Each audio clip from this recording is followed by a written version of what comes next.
இறை வார்த்தை மத்தேயு நற்செய்தி பிரிவு 24 இறை சொற்றொடர்கள் 42 முதல் 51 முடிய. இயேசு தம் சீடரிடம் கூறியது: விழிப்பாய் இருங்கள், ஏனெனில் உங்கள் ஆண்டவர் எந்த நாளில் வருவார் என உங்களுக்கு தெரியாது. இரவில் எந்த காவல் வேளையில் திருடன் வருவான் என்று வீட்டு உரிமையாளருக்கு தெரிந்திருந்தால் அவர் விழித்திருந்து தம் வீட்டில் கன்னமிட விடமாட்டார் என்பதை அறிவீர்கள். எனவே நீங்களும் ஆயத்தமாய் இருங்கள், ஏனெனில் நீங்கள் நினையாத நேரத்தில் மானிட மகன் வருவார். தம் வீட்டு வேலையாளர்களுக்கு வேளாவேளை உணவு பரிமாற தலைவர் அமர்த்திய நம்பிக்கைக்கு உரியவர் அறிவாளியுமான பணியாளர் யார்?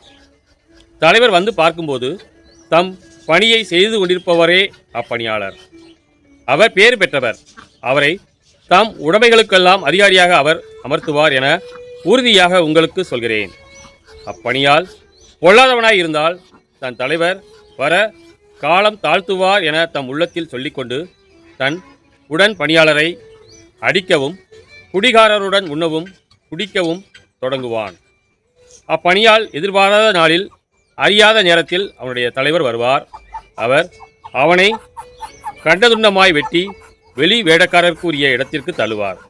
அங்கே அழுகையும் அங்கலாய்ப்பும் இருக்கும். கிறிஸ்துவின் நற்செய்தி.